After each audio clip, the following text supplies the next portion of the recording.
The Paid to Play podcast. Linc Biggins of ScootaCo. By PC Pod or Pad, you're listening to Paid to Play. I'm Rob Farker, your host for this weekly exploration of the dangerous idea that bringing your whole self, especially the bits that you worry make you seem silly, geeky or odd, into your income-generating life is the best thing you can do. It might not be easy, but it's easier than we think and even fear, and I want to show you how. Every fortnight I chat with someone who has taken the things he or she loves to do, recognised that other people value the products or skills of his or her play, and then stood by that value and asked for, and received, financial reward. In this episode, I chat with Linc Biggins, the owner and operator of ScootaCo. ScootaCo is both a retail motor scooter outfit and workshop on Anderson Street in Cairns. As a town in Australia's tropical northeast, Cairns is fairly popular for motor scooters. A lot of tourists will come into town and either purchase or rent a scooter for the duration of their stay so that they can get around. But more and more, as pressures come on commuters for petrol expenses and the like, scooters are becoming an alternative for commuting. I myself have a 150cc motor scooter that I use to get into and out of work every day. And it was through this scooter that I actually got in touch with Linc. I dropped it in a couple of times when it needed some emergency service and wound up chatting with him, and I figured he would be a great guest for the podcast. We had a good long chat about the ups and downs of setting up a retail business in Cairns, about the future of the motor industry in general, and just some general fun about getting around on a scooter. I hope you enjoy. Well, Linc Biggins of ScootaCo, thank you very much for coming on the Paid to Play podcast. You're welcome. Thanks for having me. So, how long has your love affair with scooters been going on for? I wouldn't necessarily suggest it's a complete love affair with scooters. I would suggest probably more motorcycles or anything with two wheels particularly, or anything with wheels particularly. It hasn't always necessarily been scooters. Some of my very earliest memories were crawling along the floor at a house where I grew up when I was 2 or 3 years old, pulling the wheels off inertia-engined planes and having a look inside them to see what made them go. So it hasn't always been scooters, but that's one of the latest incarnations of my love affair with mechanical things. So were you always frustrating your parents when they come home to find various things pulled into pieces and you try to figure out how they went together again? Not necessarily. I think my mother got a little frustrated because she was travelling a bit at the time, and they used to give out, TAA used to give out these little steel-bodied aeroplanes that had these little plastic inertia engines, which essentially is the one you pull back and then it would off it go by itself. Yeah. And I remember being fascinated with undoing the metal tabs to be able to remove the engine from the body of the plane, and then as I got older, I actually learned how to put them back together again. So, funnily enough, yeah, she did get a little frustrated. But in regard to that, I think my mother's also quite artistic, so she also appreciated the fact that it was a learning experience, I guess. And so, yeah, I don't think they gave me enough latitude to be able to explore. Lego was another thing that was always a big favourite of mine. Yeah, so a hot favourite of mine, particularly the technical Lego.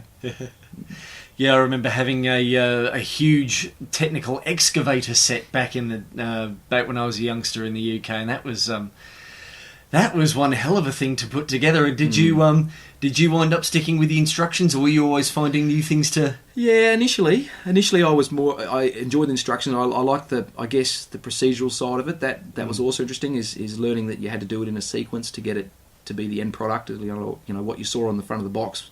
Certainly what it wasn't when you open it up and you've just got a number of pieces and spread from one end to the other, and then build it, taking it from that and identifying the different parts and putting it all together always fascinated me. But then as I got a little bit older and I started to accumulate more sets that gave me a lot of extras over and above what was probably the initial set of instructions, I really enjoyed the idea of then modifying them and making them into something that was in my mind's eye, or like something else that I'd seen that I thought, well, I can make that into that. And it's a bit like what we now do here with the modifications we do on some of our custom bikes that we build. Yeah. Now, I take it that ScootaCo isn't your first business, or at least is actually. Okay. Yeah, it is. It's the first time I've been. It's not the first time I've been in a bike shop, obviously, but it's the first time I've been out on my own. Yes. Okay. So, in that case, what were you doing before you actually started this place, work-wise, anyway? I've done a lot of different things, but pretty much always one of two different things: either bike industry related, or the mechanical industry, or driving equipment. So I've been, amongst other things, I was a tour guide. Used to do Cape York tours from Cairns to Cape York on motorcycles with groups of people. I've also driven trucks, excavators, semi-trailers. I have a bit of a love affair with anything mechanical, and that extends to also operating it as well. I like the idea of being able to master something and make it perform at its best. Yeah. So what the heck did you do in your spare time then, considering that your work life seemed to be so full of... Well, I mean, driving trucks wasn't necessarily... I don't think it was ever going to be a long-term thing. I sort of fell into that one a little bit, to be frank, and I tend to find that, good hard work never killed anyone. Well, yeah, in a roundabout way, I suppose. But I guess what I'm saying is that I enjoy physical hands-on work like that, because you can look back at the end of the day and say, that's something I've achieved. And you can see, you've moved something from one place to another, and you can physically, as opposed to sitting in front of a computer day in, day out, where sometimes you don't necessarily have a lot to show for a day's work. Yeah, so, I do understand what you mean there. It sometimes feels, I've been working in offices for most of my life, and yet the one job where I kind of, I felt a direct link between me working and me getting paid for it was working fresh produce at Coles. So it was and that's often the way. I mean, I did spend 2 years travelling around Australia, and in that time I worked what a lot of other people would say were menial different types of jobs, shoveling sand and laying turf and washing dishes and stripping metal out of buildings and carting hay, pushing mowers. Yet, funnily enough, a lot of those jobs were some of the most satisfying, again, because you could look at the end of the day and say, I've achieved X amount, or you could go home with sore hands and feel tired, but at the end of the week when you got paid, you felt like you'd achieved something. Whereas sometimes I find that as much as I love this business, when you get caught up in sometimes say the clerical side of it, it is a little frustrating, because it's hard to sort of have that same sense of achievement when you've got everything filed and packed away. It's nice, but it doesn't really always hit that same. I guess probably because I'm probably more of a hands-on person than I'm a clerical person. To be fair. Yeah. So when did the idea of to quote the great Dr. Peter Venkman from Ghostbusters, going into business for yourself sort of strike you? Okay, well, my father has always worked for himself. He grew up on a farm, and my mother's parents were farmers as well. So I guess the idea of working for yourself was something that's probably almost genetic. But I had worked for people for a lot of years, and worked in a lot of places where you'd get frustrated with some of the decisions that management would make, and people would say, all right, well, if you're so concerned about it, why don't you do it for yourself? And so one day I just decided, well, why not? I was working for another local dealership as their service manager, and needed an alternative transport to get from work to home, which was only about 3 kilometres away from where I worked. Yeah. And we had a gentleman who had brought in a little Suzuki scooter that had a massive crank failure. Right. And the bike was still registered, and for all intents and purposes, other than the failed crankshaft, was actually roadworthy. So I picked it up for a very cheap price, about $80 or $100 from memory, with the registration in place. And then, being a mechanic, of course, I rebuilt it myself, so it cost me about another probably $100 to $150 in parts and transfers and so forth. So for under $300, I had myself a registered 50cc moped.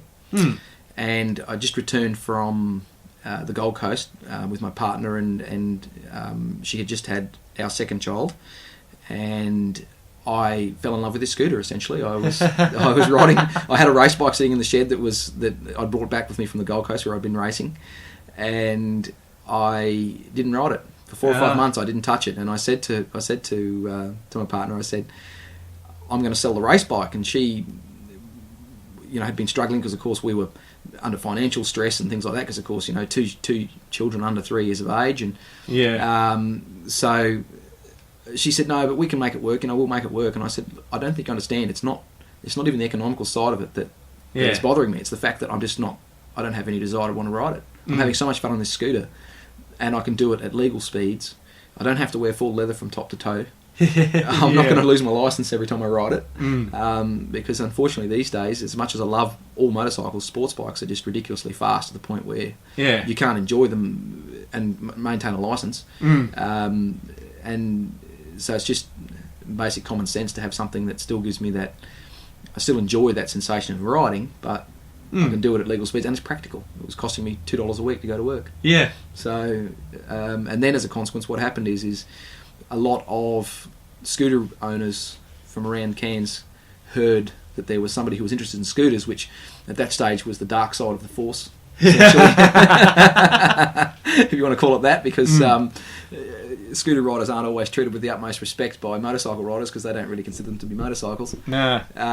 So what happened is all of a sudden we had a number of people starting to turn up with not necessarily even the brands that we sold, but just scooters in general, because they heard that somebody in this town would actually listen to their problems and would not treat them like a second-class citizen because they rode a scooter. Yeah. So as a consequence, I sort of noticed obviously a trend, and this was in 2005, and again, my son was now probably 4 or 6 months old at this stage, and I turned to Jerry, my partner, and I said, I think we can make something out of this. So we then spent the time to do the market research and look at what was involved at starting a business, and looking at financing a business and saving money to put down as a security against a loan. And so after 12 months of research and so forth, we went out on our own and opened this place on a shoestring and a prairie, essentially. It was really quite funny at first, because initially we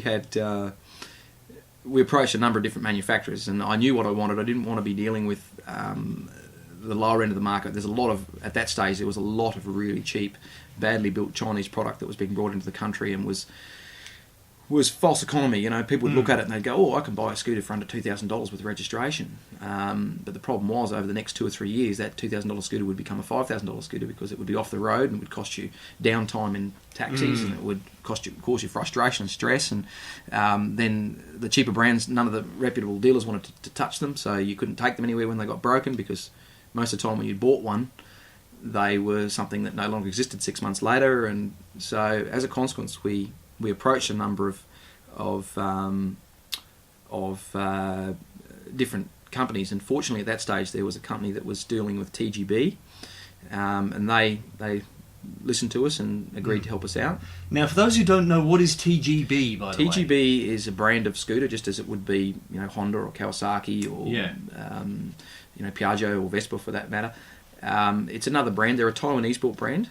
And the Taiwanese brands these days are building very, very good quality equipment.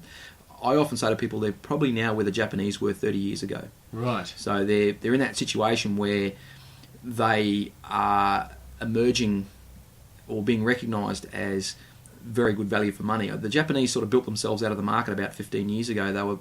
Their manufacturing costs got so high that their product, even though it was excellent quality, was so highly priced that it was becoming more so than even what classically had been the European equipment that was very highly priced.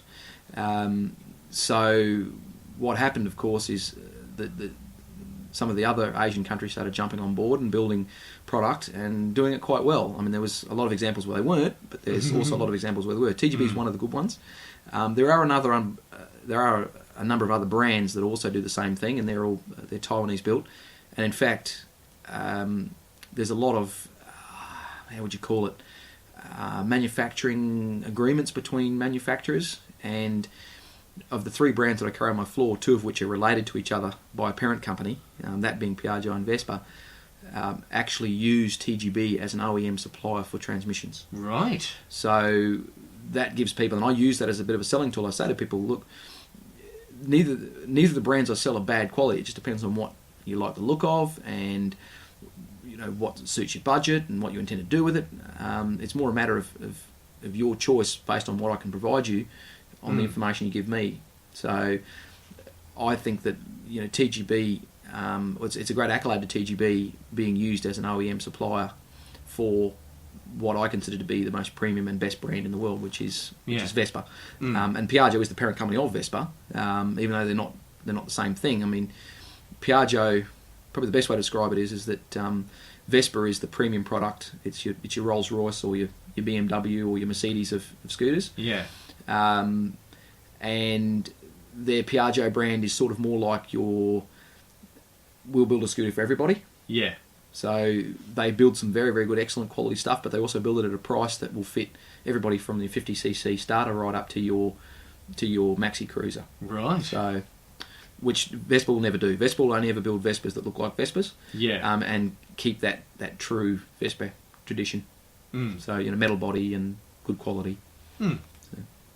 So you started this store with your wife. What were the first few months to year like when you'd basically just started this? Were there what was the market like in Cairns at the time? Were there any other places open? Well, there was. At that stage, there was 6 other scooter stores. There was only, at that stage, myself and 2 other, we'll call them scooter-specific stores, and the other 2 stores were actually primarily rental stores that had discovered that selling off their ex-rental scooters was a good idea, and in such, their suppliers were giving them some new units to sell as well, but they weren't dedicated sales and service like we are. Right, yeah. But they were, and then there was other stores that had scooters in their range. I mean, the big 4, actually Kawasaki have never really been into scooters. They've recently released a 300cc in overseas market, but that's actually made by Kimco, again, brand sharing. But the big 4 have always classically had scooters, so Suzuki, Kawasaki, Yamaha, and Honda. Honda and Yamaha particularly, and to a lesser degree Suzuki in the smaller stuff, but they've always been big in maxi scooters. So they build a lot of maxi scooters.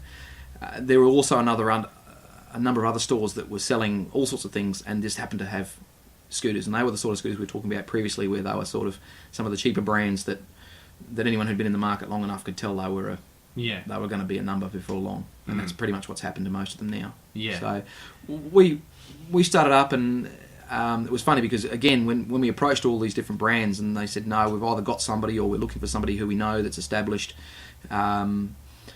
TGB took a chance and ran with us, and in the first 18 months we smashed this town so hard with TGBs that all of a sudden we then had every other brand manufacturer coming back to us and saying, oh, do you want to represent our product? So it was a little bit of how would you describe it, sweet irony, I suppose, or and so without being too arrogant, I bit my tongue because we really wanted Vespa, and we always wanted that from start. But initially, they didn't know who we were, which is fair enough. And I understand that they wanted to know that the people they were dealing with would be capable of representing their product in a manner that they felt was befitted the brand. So 18 months after we opened, they came back to us, and we took on their product. And they've been fantastic ever since. So, I mean, again, and the reason we wanted Vespa was because everybody knows what a Vespa is. Yeah, it's an iconic brand. It's an iconic brand. And so, once you've got Vespa, and of course, then Piaggio comes with that as well, then you've pretty much got it made as far as scooter stores go, because you've got that brand that even people who don't own Vespa say, well, I've got a Vespa, meaning I've actually got a scooter. Yeah. So, Vespa is a euphemism for scooter almost. So, so as a consequence, the first 18 months was interesting because it was pre-GFC. People would walk in and buy scooters on a credit card at the drop of a hat. We were selling anywhere from 10 to 15 units a week. So 30 or 40 scooters a month wasn't unusual. And then, of course, the credit crunch hit and things changed. People started to be a lot more discerning with their product. A lot of the Chinese product had bitten a lot of people very hard, and they were a little gun shy with the idea of buying scooters. So that sort of took a while to get through. But yeah, the first 18 months was pretty hectic because, of course, not having been a business owner before, there was a lot to learn. And we were very enthusiastic at that stage. So, but we've mellowed a little bit since then and realised that it's now become a little more of a lifestyle for us, more so than than 10, 11 o'clock finishes at night after a 6 o'clock start. So I guess that accounted for a lot of that success in the first 18 months or so. It was just putting a whole ton of your own time into the business. Very much so. Yeah, no, it was very demanding and a lot to learn, but we expected that, and we knew that was going to happen. So it wasn't something that we weren't. I wouldn't say we weren't prepared for, because you can never really be prepared for it, and that's one of the big things I think people who are going into business for themselves struggle with, is that the unknown. And I did have a couple of mentors prior to opening this place, and one of them was a young fellow that I had worked with prior to leaving Cairns to go south racing. And when I got back, he and his brother had started their own business. And a friend that I had worked with at a previous place of employment had also done the same thing. And I'd come back and they were all doing very well for themselves, and had said to me, they said, it's funny because prior to starting your own thing, you're always going to find a million reasons to talk yourself out of why you should or shouldn't do this, and all these fears that come up and things that can change your mind on it. And he said, but funnily enough, when you do start for yourself and you're in amongst it, if those things ever do happen, more often than not, you just deal with them and move on, or they're never as scary as what you thought they were going to be prior to. It's only those pre-fears of what might be, instead of just jumping in and having a go. The great unknowns, of course. So from that, the dreaded global financial crisis, I mean, you obviously weathered it, but were there some things that you had to learn during that period that helped? Yeah, very much so. There was a lot of things. The climate just changed completely. There's two things in this town that for us, there's now three, I guess, but initially there was two things. It was either fuel prices or the weather. So if fuel prices would go up, all of a sudden sales would go up. If the weather turned sour, as it does over summer, more often than not, then sales would go west as well. So as a consequence, you wouldn't have a lot of sales. But at that stage, we'd well and truly established our workshop. So the workshop will always sustain the business. It's never ever going to give us enough money to retire on, but it will keep the place running. So the beauty is that even if sales aren't being made, it's not the end of the world, because you can get through with the workshop if you manage it correctly. And that's a wide and varied chapter. And that was something that, having been that I'd worked in workshops for a long time, being a mechanic myself, and having worked on that side of the business, you can do it smart, or you can lose money doing it that way. So again, there was a lot to learn there. There was a lot to learn just still learning the business, because we were still only 1 to 2 years into it at that stage, and that's still only a very young business. So probably in a way it was actually almost a good thing, because it sort of taught us trial by fire, I guess, is that it threw us into a situation where it was either sink or swim. Yeah. So. And you guys definitely swam, because we're still here. Yeah, still here. I mean, to be fair, it has been a very tough period for the automotive industry in general, not just scooters, but motorcycles, cars. There's been some segments that have done well. Funnily enough, the off-road market's going reasonably well. The side-by-side ATV market is going well. And I think a lot of that's driven by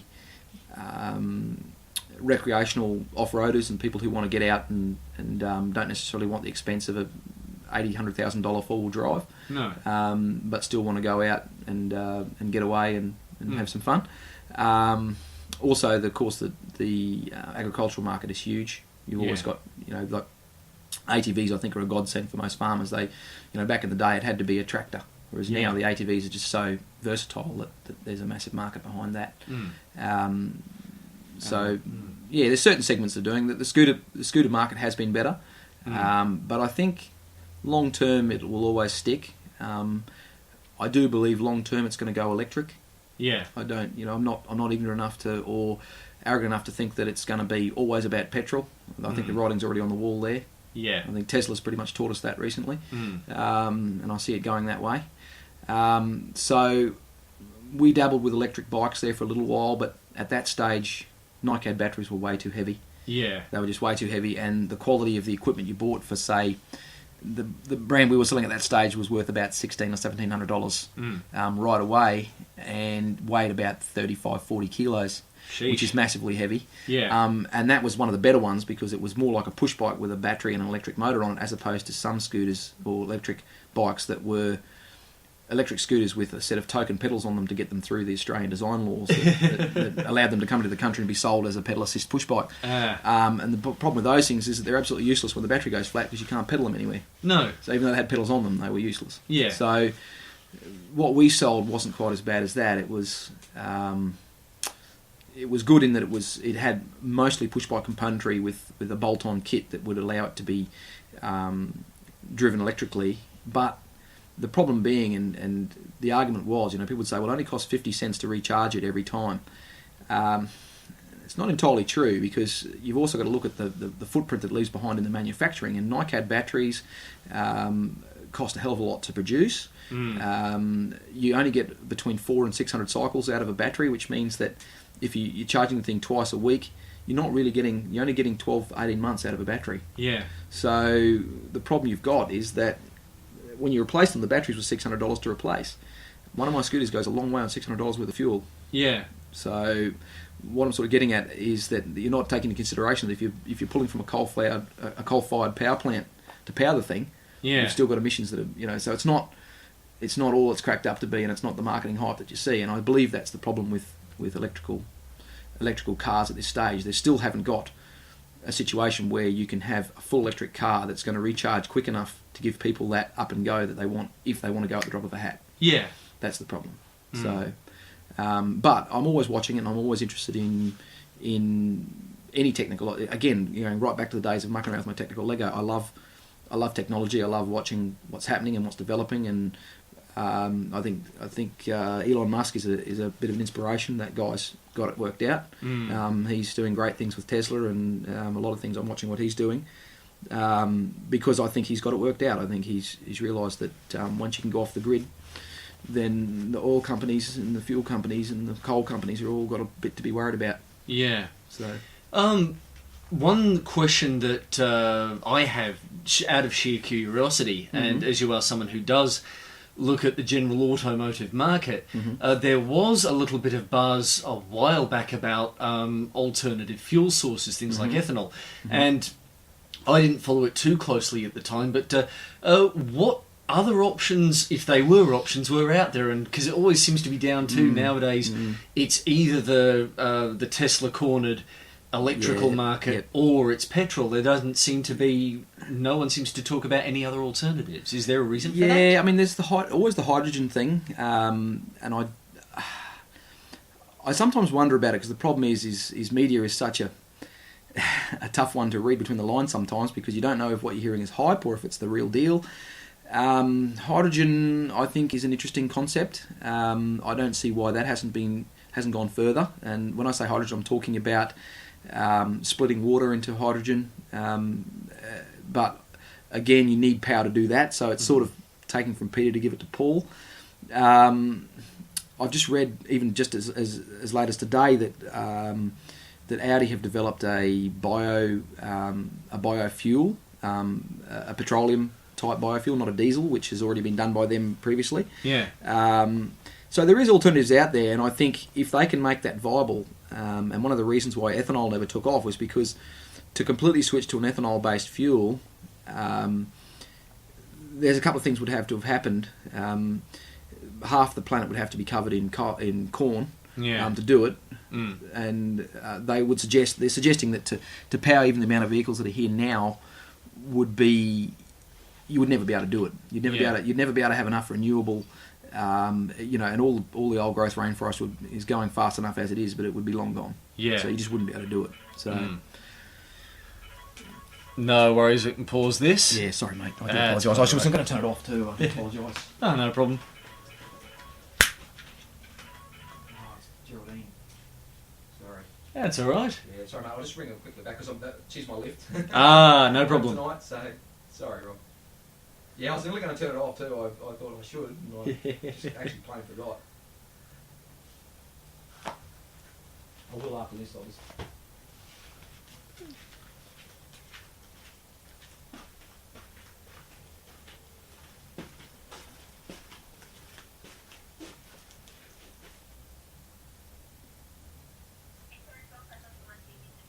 I am. I was right in the middle of it. He's just paused it for me. That's no problem. That's fine. Yeah, no, that'll be fine. Look, we'll. Look, I can walk down to the courts from here, and then I can watch. So yeah, no, that's okay. It's not far, and I'll be right anyway. I'll put my wet weather jacket. I've got my ScootaCo jacket there, so I'll be right. Yeah, I'll walk down and see you there when you get there. All right, see you, darling. Bye. Sorry, Rob. She's just no worries. Making plans because it's raining up there. So and I'll turn that off now.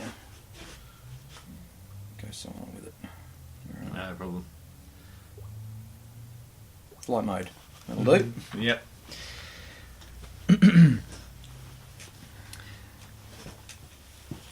So yeah, from the sounds of it, to summarise what we were just talking about,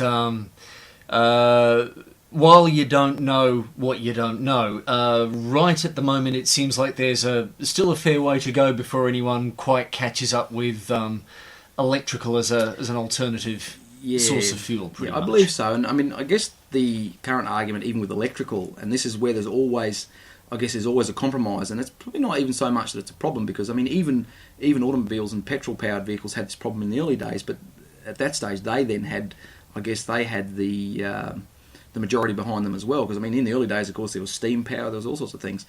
The biggest problem at the moment, even with batteries, is the storage capacity.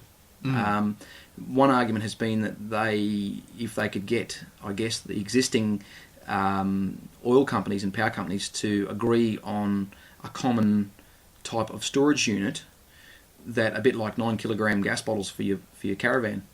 If you were able to drive from, say, Cairns to Brisbane and know that you were going to be able to get to Townsville and pull into a service station and have a power pack exchanged within 30 seconds to a minute, and then keep driving, then that would be the answer. Yeah. But the idea of getting all those, it's a bit like, well, why can't all countries get along and why do we have war? Yeah. So I guess the theory is that if you could agree on a common interchangeable one power source, which we've all done with petrol, really. In the big scheme of things, I mean, that's what we've all done with petrol. It's just the fact that you've got a number of people that make the petrol. So I guess again, and I suppose the fact that you've got emerging manufacturers that are now have beaten the fuel companies to the punch, I suppose, and are now producing. And this is why I think Tesla's on the right thing. And I think one of the interesting things was that Tesla actually went open source with all their technology. I think 6-12 months ago. And so for those that don't know, open source means that anybody has access to their information. So if you think you can build a better one than they're doing, then you've got access to all their plans, all their research, which I think is fantastic. I think it's it only builds the competition, builds it stronger, I believe. So again, I think that's very forethinking of them, because it shows that they're thinking, well, we're doing this for. Oh look, I'm sure he's still going to do well economically out of it. Oh, absolutely. Don't get me wrong. I mean, I'm not thinking it's all so altruistic that he's only doing it for the greater good. But by the same token, I think it makes it a more level playing field. It gives everybody an opportunity to have a go. There does seem to be something to be said for enlightened self-interest nowadays. Over and over again. Over and over, there always seems to be this element that you do get paid back even when you are paying it forward, especially when you're paying it forward. That's exactly right, yes. I think that's a good way of putting it, definitely. So, bringing it back to here in ScootaCo, one of the things I find a little bit, especially when people sort of do get into that retail arena, based on something that they otherwise love doing, when they do it on a 9-to-5 kind of basis, or a storefront basis, as much as they are still experts in the thing and still involved in the field, the actual thing that they love doing, say like getting on a scooter and riding it, is kind of takes a bit of a back seat. I mean, how's that been for you? Well, it's funny you say that. You've pretty much nailed it right on the head. Yes, it is a bit of a constant source of frustration. I love to ride. I always have done, always will do. In the last year or two, it has actually become probably more push bikes than anything else. But that's just, again, push bikes have always been there, and they come and go in various different, just like motorcycles and scooters come and go for various different periods of my life. But that does tend to happen. It does tend to happen. You tend to get to a point where you can get so bogged down in the day-to-day running that you lose sight of what put you there in the first place. And I think you really do have to take time. And as I mentioned to you earlier, I came down with the flu and had my first 2 days off in over 10 years last week, which again is part of what happens when you own your own business. You just don't take sick days. It's one of those things that happens. The other thing you don't take is holidays. The longest I've had off for a holiday in the last 15 years has been 2 weeks to go to the Grand Prix in 2011 with my best mate. Oh, right. And we rode and drove and flew down to the GP and had a great time, but it wasn't nearly long enough. Unfortunately, 2 weeks is not enough to unwind from the day to day, and I don't even know if I know how to at the moment. But I mean, one of the things we're trying to do, and I try to do with my technician that's now working for me, is giving him projects that keep his interest in it, because it does get a little bit mind-numbingly boring just working on 50cc scooters day in, day out. Just routine servicing is one of those things that, it's a bit like filing papers. After a while, they all look the same, and it's they all go in the same box, and away you go. So what I try to do is recognise that, and I guess testament to that is the fact that when my mechanic is given an opportunity to work on some of our custom bikes that we have here that we're building, he forgets when to take lunch and smoko. Yeah. Which he doesn't do when he's working on service work. No. So what that's telling me is that, and he does a fantastic job, and there's and kudos to him for that, but the thing is the fact that he will come in often 15, 20 minutes late for a smoko break or lunch tells me that he's so absorbed in what he's doing that he, it's what keeps us here. I mean, I've got a great belief that the motorcycle industry, even more so than the car industry or the automotive industry, motorcycles and scooters and push bikes and things like that are something that you do because you want to. You do it because you love it. We all have to have a little bit of a love for it to be in this industry, otherwise we wouldn't be here. Whereas with a car, you've got to have one. Yeah. They're a work object. It's not to say that there isn't things like up-spec cars, and there's a whole industry behind that. But of course. The majority of people have a car because they have to. Yeah. Whereas majority of people have a motorcycle don't have to have a motorcycle. You do it because you love it. And one of the classic, I guess one of the motivators behind that for me was when I worked for a massive dealership down while I was racing on the Gold Coast. I worked for a large dealership that was a conglomerate of about 18 or 19 stores, and they had just had a new general manager come in who had been the force behind getting one of the country's larger car manufacturers up and away for the 10 years prior to that. So he's come into this industry saying, all right, well, I'm going to turn the motorcycle industry into the car industry. It didn't work. It didn't work. He lasted about 4 or 5 years, and what happened is that what he didn't realise, and it was brought home to me very, very blatantly when I was at a race meeting where, as staff, we were all picked up from various workplaces on a weekend and taken by a bus up to a outdoor motocross meeting, and this same general manager had gathered all his favourite F&B, not F&B, sorry, his finance and top sales managers around him, where they then proceeded to get quite drunk, and in a loud voice then started to carry on about the bike industry and all the rest of it. And I just thought a number of things there that it's just something you shouldn't do for a start, but secondly just the fact that I thought you just still don't get it. And the thing is that he also tried to take away staff discounts, and what was happening, and I understand why he did it, but what would happen is as an employee of a motorcycle store, you work there because you either race a bike or you're trying to keep a bike on the road, or you love what you're doing and you want to be there because it's supporting your habit. Yeah. Essentially. And so when one of the small perks you do get working in a bike shop is it gives you access to suppliers that can give you gear at a discounted price to do that. Yeah. And so what would happen is and I understand the logic behind it, because what was happening is that the reps would turn up at a store, and the staff would all then bomb the rep for special price for their XYZ 125 or whatever it is that they were racing, that they wanted to go to such and such a race this weekend, and they needed a new tyre, or they needed some riding gear, or they needed so on and so forth. So what was happening is then at every 6 months or so, when the purchasing managers for the group would come in and say, all right, we want to get a massive discount on X amount of product because we want to get it all from the one place, I'd say, well, we'd like to give you that, but unfortunately all your staff have used up all your staff discounts. Oh, great. So we can't offer it to you because we've given away all the budget we've got for discounted goods to the staff. So I understand that, but by the same token, taking that away from the staff then meant that the only sort of staff that worked for that particular group of stores then became a bunch of monkeys. Yeah. Who were being paid peanuts. Yeah. So the problem is that then with that then was the interest. You'd go into one of those stores and what would happen is that you'd get met with either somebody that was so green that wouldn't have a clue what you were looking for, or it just, it wasn't a satisfactory experience. People go into a bike shop as opposed to buying off the net because they want to be shown what they don't know, or they want to get that special treatment where they're treated like a special customer.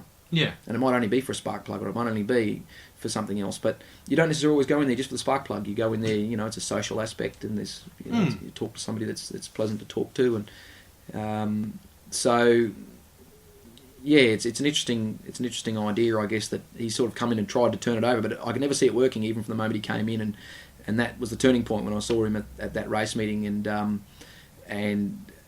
I realised there and then that I could never see it working, and sure enough, so as a consequence, what it has done for us is it's meant that it's over the years we've had opportunity to go a lot bigger than what we are, but over the years, as I've got to a point where I decided I didn't want to be here 18 hours a day, I also figured, well, if I keep it small, it allows us to roll with the punches a little bit. Yeah. It gives me a lifestyle where I can walk away from it at any time to go and watch my kids play sport, or go and do something that go and get a haircut at any time of the day, or I have that luxury of being able to say, all right, well, I have a staff member that works for me. He's quite competent. He can work the phone. He's good with the customers when they walk in. It's not his primary job, but he can back me up. So it gives me that luxury of being able to be a little bit more free with my time. But it also then gives me an opportunity in a small store to be able to spend time with people, where if they want to buy a bike, we can give them that personal experience as opposed to just pumping them through like a number. Yeah. Or like the car industry has a habit. I find the car industry is very, very high pressure. Yeah. You've got to buy today. Where's your credit card? We'll put a deposit on if we go for a test ride. Yeah. That mentality I can't deal with that. We've never been a high pressure sales type place. We give people what we have for them. We show what they've got. We listen to what they need it for, where they want to go. All these sorts of things all get taken into consideration before we'll recommend a product for them. Yeah. And I'll watch a customer walk before making a sale if I don't think that what I've got suits their needs. Yeah. I'll even recommend a shop that I think can help, because if that shop can't help them, or they don't get the experience they want from that shop, they may come back to us. Yeah. So it's again, I've got a lot of competitors in this town in a lot of different shops, and I'll do my best to help people out and say, well, if I can't help you, this is the person who can, because you never know. Instead of burning them hard and going, why didn't they bloody buy from me? Yeah. It's a case of, well, they might come back to me and they might say, well, that guy was very helpful, and they might send somebody else in. So it's a word of mouth thing for us. Yeah. And what you might lose in dollars, you kind of get to keep in sanity. You've got it. Yeah, no, I don't have any problem sleeping with at night. So, it's one of those things that it has cost me sales. Being brutally honest, sometimes it's cost me sales over the years. But I can go home and go to bed. Yeah. And I know that there are certain dealers and certain salespeople out there that will tell you whatever you want to hear. Yeah. And then next thing you know, they get 6 months down the track, they've got something that's totally wrong for them, and it comes back to haunt them. And next thing you know, you've got that one person's told 50 different people about how much of a bad experience they've had. Yeah. As opposed to that 3 or 4 people that one person might have told that's had a good experience. So it adds up after a while. Yeah. Well, you mentioned a little earlier on that you don't really get any straight up holidays, but on the other hand, it sounds like you've built a business where it has a lot more, I guess, time-based perks than the average 9-to-5 job does. That's right. And aside from that, the other thing is that I love to ride. My kids love to ride, even though they've started riding push bikes more than anything in the last couple of years. But one of the things that this business does allow us to do is we've got a number of motorcycles that are our own to use, and it's one of the few businesses where your hobbies can actually make you money. And I can proudly say that we haven't had a single family bike that we've had in the last 10 years that has actually cost us money. It's actually, every single one of them has made us money when we've sold it. Oh, fantastic. So what that means is we're buying them at the right price and using them and then turning them around and making a profit on them when we sell them. Yeah. So it's not something a lot of people can say they're doing out of their hobby. No. No, certainly not. So as a consequence, and it's all completely legit because of course it's what we do for a living. So it's nice to be able to do that, and hence why we're here today, I guess. So absolutely. So that's nice, and the kids, even though we haven't done it in the last couple of years. A dark area of our riding was my daughter did break her collarbone 2 years ago on her motorcycle. Yes, it was a bit of Jerry, my partner, saw it happen. I was actually out riding with some other lads, and my daughter,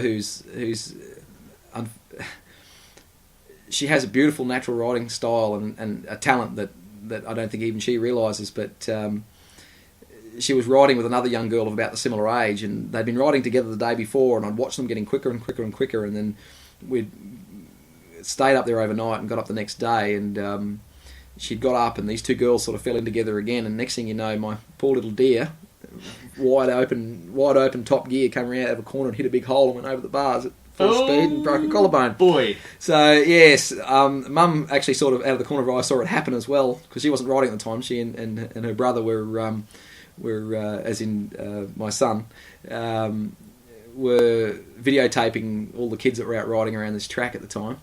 So I've come back from an hour loop on my larger dirt bike to find no family, and sheepishly the lady who happened to be camped next to where we were, whose daughter was the one that Sarah was riding with, gingerly coming up to me and suggesting that maybe my daughter might have a broken collarbone, which turned out to be the case.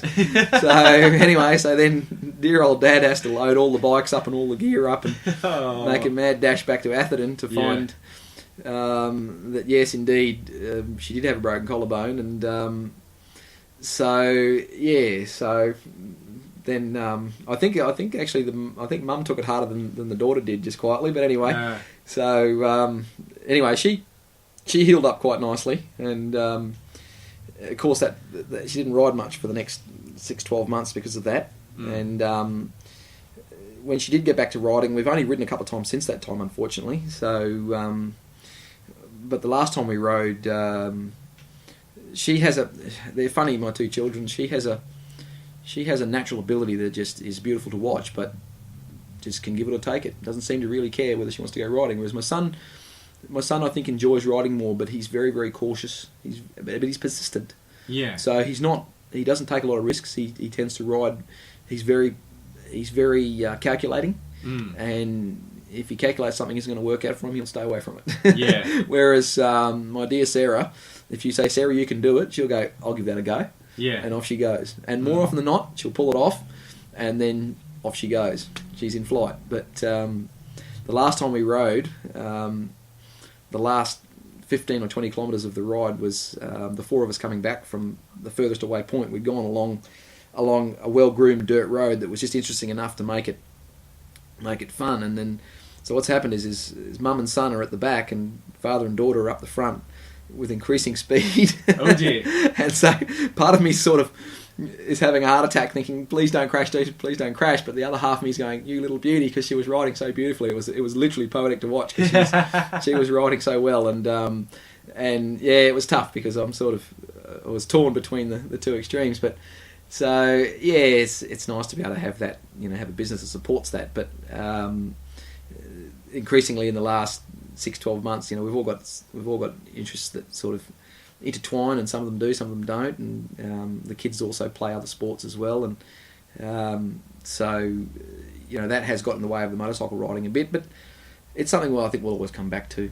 Yeah. We'll always, the plan is eventually to, when the kids finish high school, would be to take that extended holiday and go overseas and travel overseas with whether it be push bikes or motorbikes or a combination of the two, and any other forms of transport at the time that we see fit, and do a Europe or an American trip somewhere where we can just immerse ourselves in it for 6 to 12 months would be nice.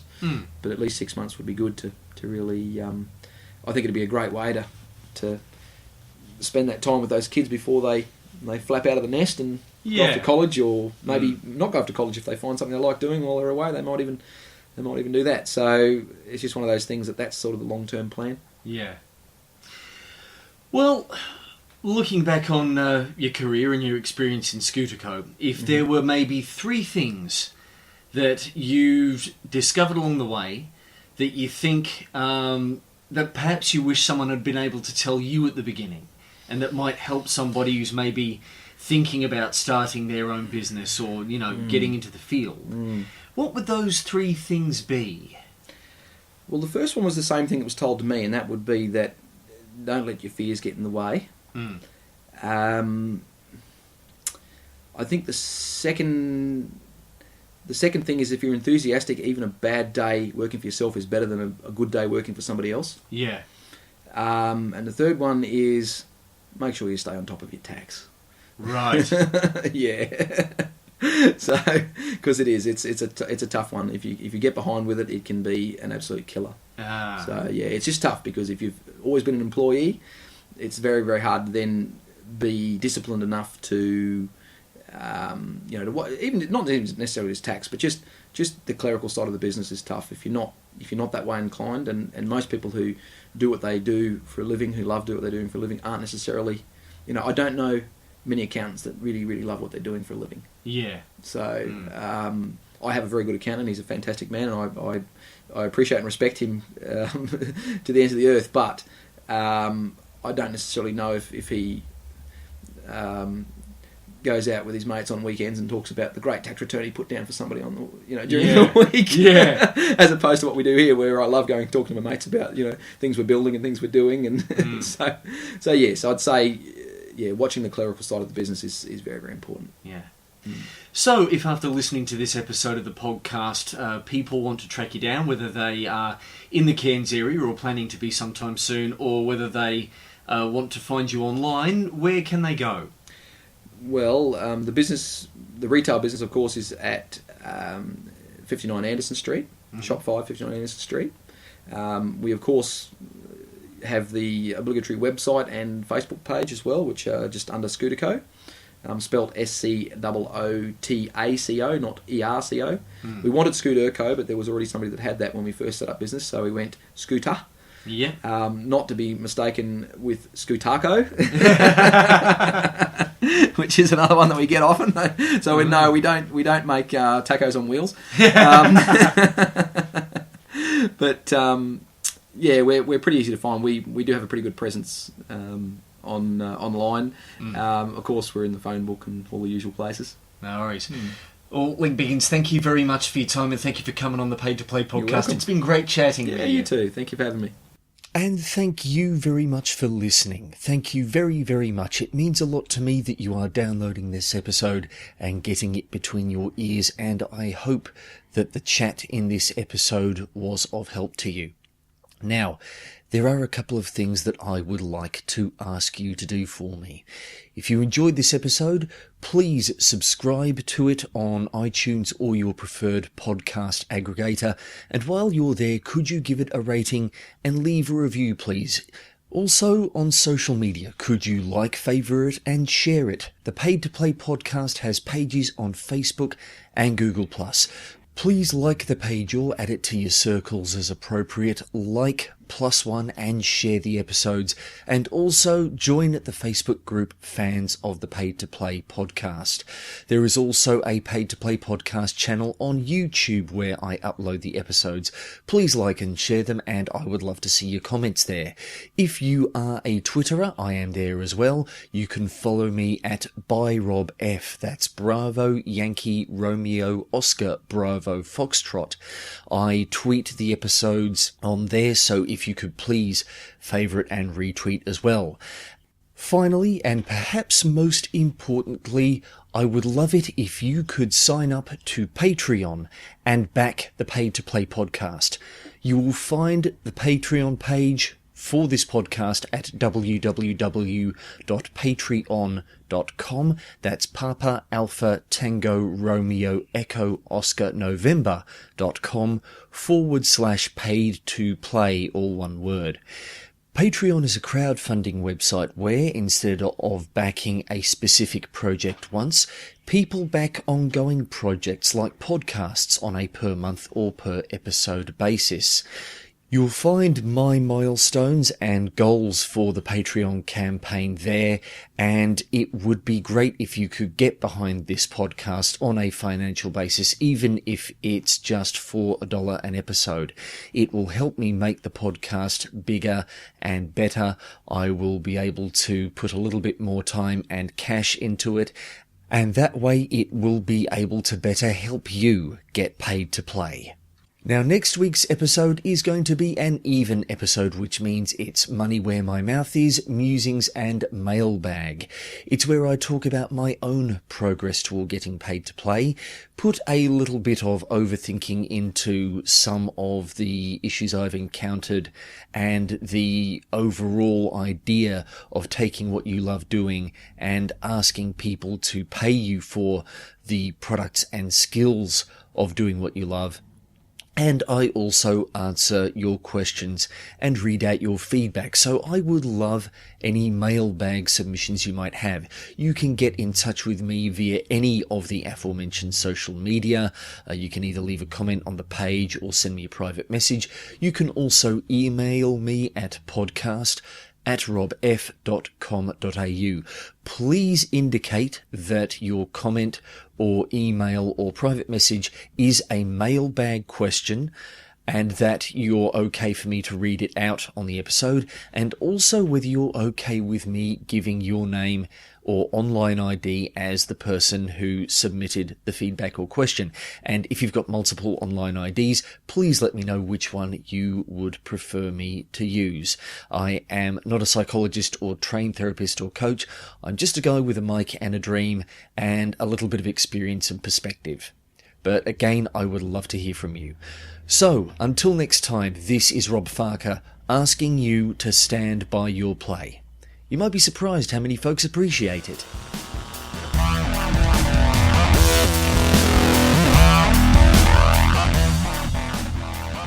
I license the interview and monologue content of the Paid to Play podcast under a Creative Commons Attribution Non-Commercial Share-alike 3.0 unported license. That roughly means you can sample, remix and redistribute it as long as you tell people that the bits of it you use came from Rob Farker and don't charge anyone for your work. For the full legal text, go to creativecommons.org. The theme music is written, performed by, copyright and used with the kind permission of Miracle of Sound. All rights reserved. For more great music inspired by geek culture, check out miracleofsound.net. This podcast is hosted by Business Web Integrations. Get in touch with them at businesswebintegrations.com.au to discuss your web hosting and business needs.